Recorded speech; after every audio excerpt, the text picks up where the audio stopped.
చేసినందుకు ఈ సభలో ఉదయ్ కుమార్ గారికి మరొకసారి మనస్ఫూర్తిగా నేను ఉదయ్ శ్రీనివాస్ గారికి మనస్ఫూర్తిగా నేను అభినందిస్తున్నాను.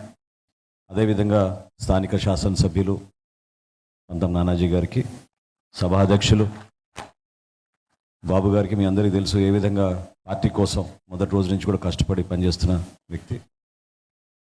సమయం తక్కువ ఉంది కాబట్టి క్షమించాలి గౌరవ శాసనసభ్యులందరికీ, అదేవిధంగా వివిధ కార్పొరేషన్ల చైర్మన్లు, వివిధ జనసేన పార్టీ జిల్లా అధ్యక్షులు, పార్లమెంట్ కోఆర్డినేటర్స్, అదేవిధంగా ఈ కార్యక్రమానికి రాష్ట్ర వ్యాప్తంగా అన్ని ప్రాంతాల నుంచి 14వ తారీఖున మనం జరుపుకోబోయే ఆవిర్భావ దినోత్సవం సక్సెస్ కోసం ఎంతో చిత్తశుద్ధితోటి దూర ప్రాంతాల నుంచి చేసి వచ్చిన మన మిత్రులందరికీ కూడా వేదికను అలంకరించిన పిఎస్సి సభ్యులు, ప్రధాన కార్యదర్శులు, అధ్యక్షులు, అదేవిధంగా ఈ ప్రోగ్రామ్స్ కమిటీలో ఉన్న కేకే గారికి, వారి బృందంకి అనేక సందర్భాల్లో మనందరం కూడా కలుసుకుంటూనే ఉన్నాం.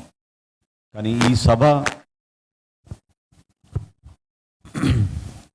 ఈ సభ ప్రత్యేకత మనందరం కూడా మన పార్టీ అధ్యక్షులు పవన్ కళ్యాణ్ గారు, జనసేన పార్టీలో ఉన్న జన సైనికులు, మన వీర మహిళలు, వాళ్ళు ఏ విధంగా ఒక అంకిత భావంతో మనలందరికీ కూడా ఒక వేదిక ఏర్పాటు చేశారు. ఆ వేదికలో మనందరం కూడా ఈరోజు పాలు పంచుకుంటున్నాం.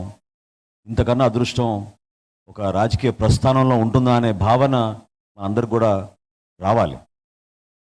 ఎందుకంటే ఒక సభ నిర్వహించుకునే ముందు చాలామంది తెర వెనుక నుంచి పనిచేస్తారు, ముందున్న వాళ్ళు కొంతమంది ఉంటారు. వివిధ జిల్లాల్లో అనేక కార్యక్రమాలు చేసుకుంటూ పార్టీ బలోపేతం కోసం అహర్నిశలు కృషి చేసే వ్యక్తులు చాలామంది ఉంటారు.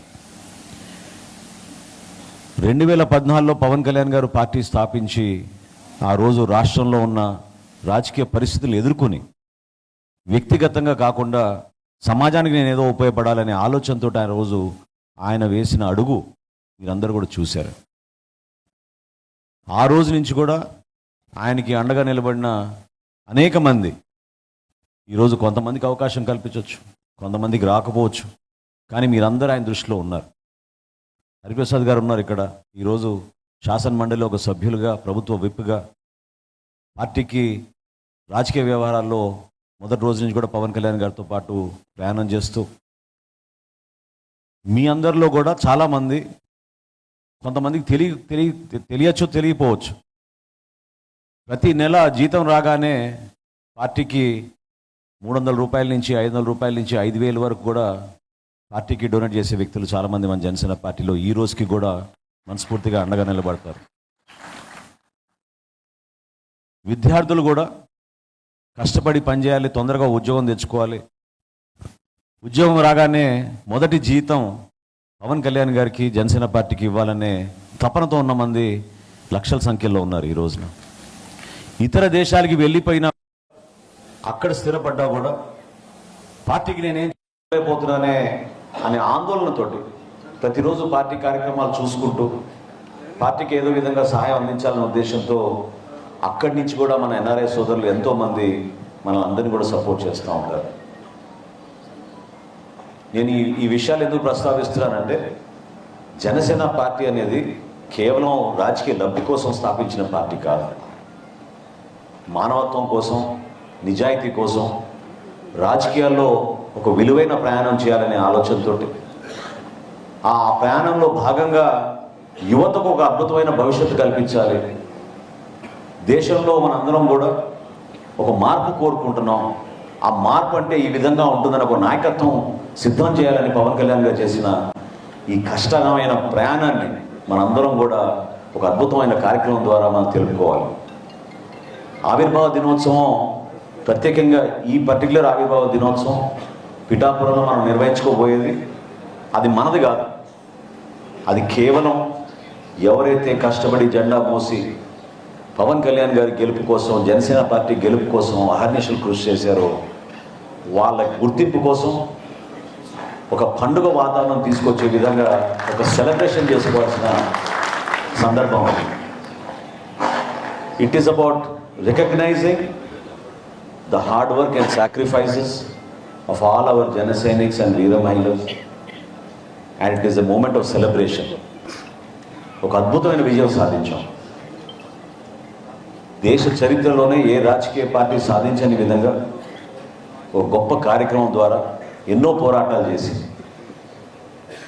ప్రజల పక్షాన్ని నిలబడి ప్రభుత్వం అవలంబిస్తున్న తీరుని, ప్రజా వ్యతిరేకత విధానాలని ప్రశ్నిస్తూ ఒక అద్భుతమైన కార్యక్రమాలు చేసుకుంటూ మనం ముందుకు వచ్చాం.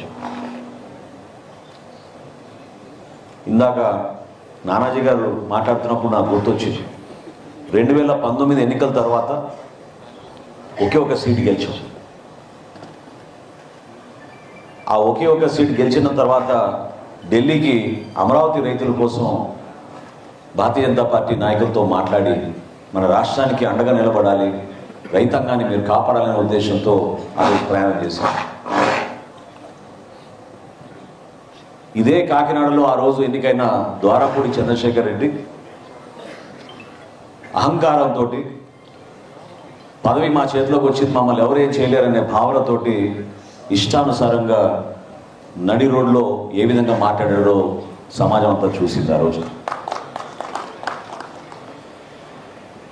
ఆ మాటలు వారి అహంకారానికి, క్షేత్రస్థాయిలో ఉన్న వాస్తవాలకి విరుద్ధంగా పదవి అనేది శాశ్వతం అనుకుని ఊహించుకుని మాట్లాడిన మాటలు. ఆ మాటల పైన మన జన సైనికులు, వీర మహిళలు, మన నాయకులు అందరూ కూడా కలిసి ఖచ్చితంగా మీరు క్షమాపణ చెప్పాలి పవన్ కళ్యాణ్ గారికి అని నిరసన తెలపడానికి వస్తే పకడ్బందీగా ప్రభుత్వ యంత్రాంగాన్ని, వాళ్ళకి ఆ రోజున పలుకుబడిని ఉపయోగించుకుని కావాలని ఆ రోజున ఏ విధంగా దాడి చేశారో మీ అందరూ చూశారు. ఎంతోమంది మన వీర మహిళలకి గాయాలైనాయి. చాలామంది నాయకులు ఆ రోజు అరెస్ట్ అయ్యారు, కేసులు పెట్టించారు. ఈ రోజుకి కూడా కోర్టుల చుట్టూ తిరుగుతున్నారు మన నాయకులు. ఢిల్లీలో ఆ రోజు ఉన్నప్పుడు ఖచ్చితంగా కాకినాడకి వెళ్దామని ఆ రోజు పవన్ కళ్యాణ్ గారు నిర్ణయం తీసుకున్నారు. ఉదయం చాలా ఇంపార్టెంట్ మీటింగ్ ఉండింది, సంక్రాంతి వారం అది. ఇవాళ మీటింగ్ కుదరకపోవచ్చు, రేపటి రోజున మీటింగ్ పెట్టుకుందామా అని భారతీయ జనతా పార్టీలో ఉన్న పైస్థాయి నాయకులు కౌరు పంపించినప్పుడు, లేదండి ఇట్లా కాకినాడలో ఒక సంఘటన జరిగింది, ఎట్టి పరిస్థితుల్లో కూడా ఈరోజు రాత్రికల్లా మేము ముగించుకుని ఉదయమే మేము 7:30 ఫ్లైట్కి వెళ్ళాలని కౌరు చేసి, ఆ రోజు ఎంత దారుణంగా పరిస్థితులు ఉన్నాయంటే రాష్ట్ర డీజీపీ అధికారి, ఆ స్థాయి పోలీస్ అధికారి ఫోన్ చేసి మీరు మాత్రం కాకినాడ రాకూడదని ఆ రోజు హెచ్చరించారు. యుద్ధ వాతావరణం ఉంది, ఇబ్బందికరమైన లా అండ్ ఆర్డర్ సిచ్యువేషన్ వస్తుంది, మీరు వస్తే ఖచ్చితంగా మీరు ఈస్ట్ గోదావరిలోకి ఎంటర్ కాకూడదు అని ఆ రోజు ఆయన కబురు చేశారు. కానీ వీటన్నిటిని కూడా ఖాతరు చేయలేదు. మన వీర మహిళలకి, మన నాయకులకి, మన జన సైనికులకి గాయాలైనాయి, మనం వెళ్ళి పరామర్శిద్దాం. ఎక్కడ అరెస్ట్ చేస్తారో అరెస్ట్ చేసుకోమనండి, వైజాగ్ ఎయిర్పోర్ట్లో అరెస్ట్ చేస్తారా లేదా ఈస్ట్ గోదావరి జిల్లా బార్డర్లో అరెస్ట్ చేస్తారా చేసుకోమని, మనం మాత్రం వెళ్ళడం ఖాయం అని చెప్పి ఆ రోజు పవన్ కళ్యాణ్ గారు తీసుకున్న నిర్ణయం సాయంత్రం కాకినాడకి వచ్చాం. ఈ సందర్భంగా మీకు ఎందుకు గుర్తు చేస్తున్నానంటే, ఎవరికైతే ఇంకా కొన్ని అనుమానాలు ఉన్నాయి పవన్ కళ్యాణ్ గారి నాయకత్వం గురించి, లేదా ఆయన చేసిన సుదీర్ఘ పోరాటం గురించి, ఆ సుదీర్ఘమైన పోరాటంలో ఎంత నిజాయితీగా మన పార్టీ నాయకుల కోసం, మన జన సైనికుల కోసం, వీర మహిళల కోసం నిలబడ్డారో అదొక చిన్న ఉదాహరణ. ఏనాడు కూడా ఆయన తన స్వార్థం గురించి ఆలోచించలేదు. చాలా సందర్భాల్లో కొంతమంది ఇతర పార్టీ నాయకులు ఆయనకు ఆఫర్ చేశారు, మీరు మా పార్టీలోకి వస్తే మీకు ఆ పదవి ఇస్తాం, ఈ పదవి ఇస్తాం అని. కానీ ఆయన ఆలోచించింది మన రాష్ట్రం కోసం, మన భవిష్యత్తు కోసం, మన జనసేన పార్టీ కోసం. దానికోసం ఆయన నిలబడ్డారు. జనసేన పార్టీకి వేరే పార్టీకి ఉన్న తేడా ప్రధానంగా మానవత్వంతో కూడిన రాజకీయాలు. 100% మనం చేసే ప్రతి కార్యక్రమంలో కూడా నిజాయితీగా, విలువలతో కూడిన రాజకీయాలు చేయాలనే ఉద్దేశంతో మన అందరినీ కూడా పవన్ కళ్యాణ్ గారు నడిపించుకుంటూ వస్తూ ఉన్నారు.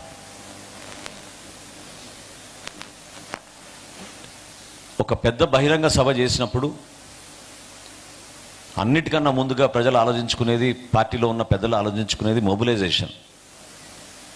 అంటే ఎక్కడి నుంచి, ఏ ప్రాంతం నుంచి జనాన్ని తరలించాలి, ఏ జిల్లా నుంచి ఎంతమంది వస్తారు, ఏ నియోజకవర్గానికి నుంచి ఎంతమంది వస్తారని. కానీ మనకు మాత్రం పవన్ కళ్యాణ్ గారు వస్తున్నారంటే కనీసం 3 నుంచి 5 లక్షల జనాభా ఏ సభకైనా హాజరయ్యే విధంగా ఒక అద్భుతమైన కార్యక్రమం జరిగిపోతుంది.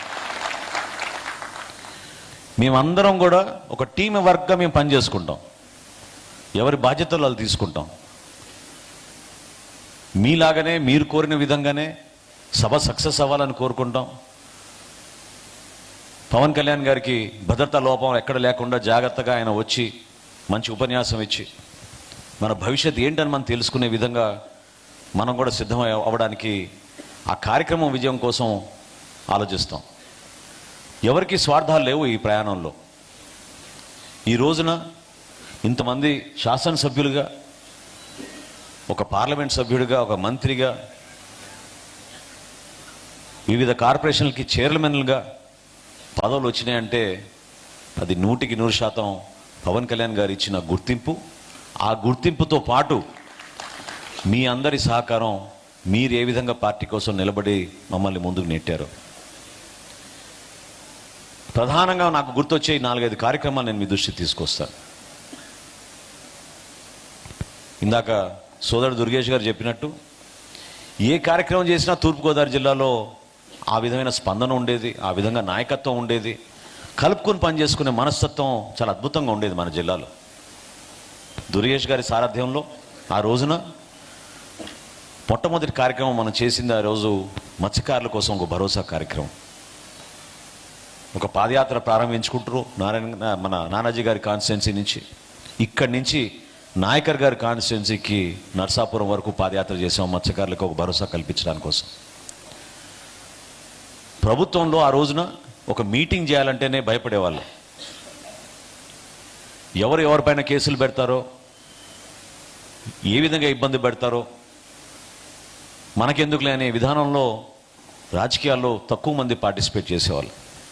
కానీ ప్రతి సందులోనూ, ప్రతి గ్రామంలోనూ, ప్రతి పల్లెలోనూ ఆ రోజున ఒక అద్భుతమైన స్వాగతం పలుకుతూ మాతో పాటు మత్స్యకారు సోదరులు వాళ్ళ సమస్యలు చెప్పుకుంటూ నడిచిన తీరు నిజంగా మర్చిపోలేం. ఆ రోజు నర్సాపురంలో పవన్ కళ్యాణ్ గారు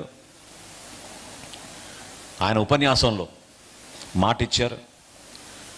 ప్రభుత్వం ఆ రోజు జారీ చేసిన జియోని, ఏదైతే మత్స్యకారుల సంపద కోసం వ్యతిరేకంగా కార్పొరేటైజేషన్ చేయాలనే ఉద్దేశంతో ఒక జియో తీసుకొచ్చి 117 జియోని బహిరంగానే పవన్ కళ్యాణ్ గారు రోజు చించేసి, దీన్ని మాత్రం ఖచ్చితంగా మీరు ఎవరు కూడా ఖాతరు చేయబాకండి, మేము నిలబడతాం మీతో అన్నారు. వాటితో పాటు రాజమండ్రిలో మొట్టమొదటి కార్యక్రమం, ఆ ఉపన్యాసంతో ఎంతో మార్పు వచ్చింది రాజకీయాల్లో. గుంతలు పూడ్చే కార్యక్రమం గుడ్ మార్నింగ్ సీఎం సార్ అని మనం ఆ రోజు ప్రారంభించుకున్నప్పుడు రాష్ట్ర వ్యాప్తంగా సోషల్ మీడియా ద్వారా మన జన సైనికులు, వీర మహిళలు, నాయకులు యావత్ ఆంధ్రప్రదేశ్, తెలంగాణ నుంచి కూడా ఎంతోమంది పాల్గొని ఒక అద్భుతమైన డిజిటల్ క్యాంపెయిన్ చేసుకుంటూ మన ప్రజల్లోకి తీసుకెళ్ళాం. అప్పటివరకు ఎవరికి తెలియదు